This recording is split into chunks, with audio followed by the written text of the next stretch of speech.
Well, howdy diddly dandy there, chums. It is I, Captain Steve, and today, chums, I'm bringing you guys, in the viewerverse, speculation videos. I haven't done one of these for a little while.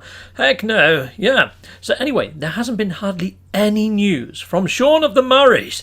No, he has not put out any tantalising tweets into the Twitterverse, so I have not much to go with. Heck no, I don't. But let's see what I can do. Let's see if I can blow your minds out there in the viewerverse, and let's go see what I can sort of muster up.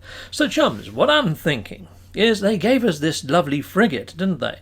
Now, if you go over and debrief your frigate missions and read the actual text from frigate missions, I'm hoping this might give us an idea of what's to come in a future anniversary update, not in the expedition updates. I think this stuff is too big. I think what we see in the expedition updates are just going to be cosmetic type stuff. So here we go, let's read the ship log entries.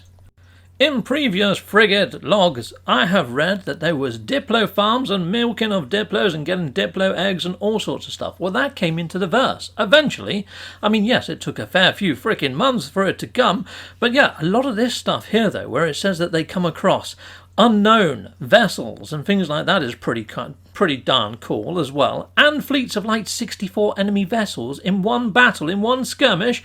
Are you having a giraffe? That'd be freaking sweet. Heck yes. So I'm hoping to see maybe, perhaps at some stage, larger scale sort of wars breaking out in conflict zones that are quite high. That'd be pretty darn freaking sweet. Now, there is another one here though that says there that they actually went to a planetary facility on an actual planet's surface and actually went in there hand to hand and dispatched and neutralised a base. I would love to see procedural dungeons done on planet surfaces. I mean, we have those on the derelict freighters. Why not put them on planets? That'd be awesome in the actual update coming. You know, the anniversary update. I'm hoping they add in a challenge and more combat. Heck yes. That'll make sense with the flamethrowers and all sorts of other shenanigans that have been hinted at. But as for Season 3, the expeditions, they are limited time events.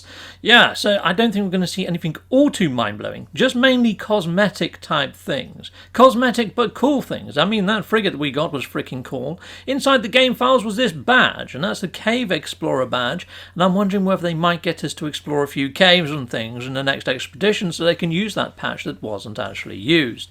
Yeah, hopefully we might see some of that. Also, there's the fireplace, the Quicksilver item. That hasn't actually popped into the stores yet, so maybe that might appear fairly soon. If I can get the right frickin' screen here, let me have a look at my other sort of idea. So my other idea is, the first sort of season was Korvax related and the Explorers Guild. Now we've already done the Explorers Guild. The next one was sort of Merchant Guild orientated and more Viking-esque, because it brought in the sort of use of frigates and things like that. So I think the next one, Season 3, will be Merchants Guild, is my sort of feeling, going by logic and linking up dots.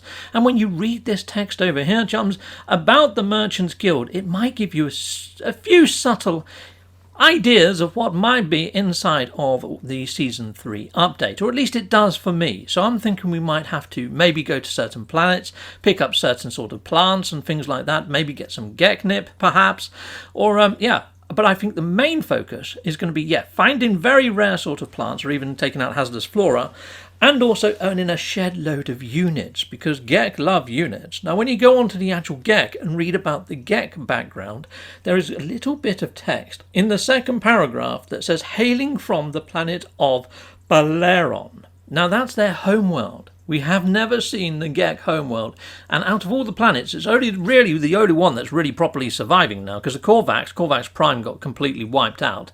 And yeah, so Baleron, maybe they might add in a procedural planet and call it Baleron and put in some procedural sort of, relic sites and things on there. You can but hope. Now, we have also got that graphics update that's coming out for PC as well. So that might drop in with this, and they might sneak a few other things in. I don't know for sure. I'm just going by gut feeling. Anyway, I'd love to hear your gut feelings. Please put them in the comments. And until next time, goodbye, and goodbye again. I want to say a massive great big thank you for watching. If you like what you see, please like and subscribe and hit that notification bell. And thank you to my backers over on Patreon and on YouTube membership. If you do want to support this channel, you could just not skip my adverts. That throws revenue down my avenue. Or stay with Captain Steve a little bit longer and hit something on this screen. Heck yes, and there's also merch on this screen now. Awesome!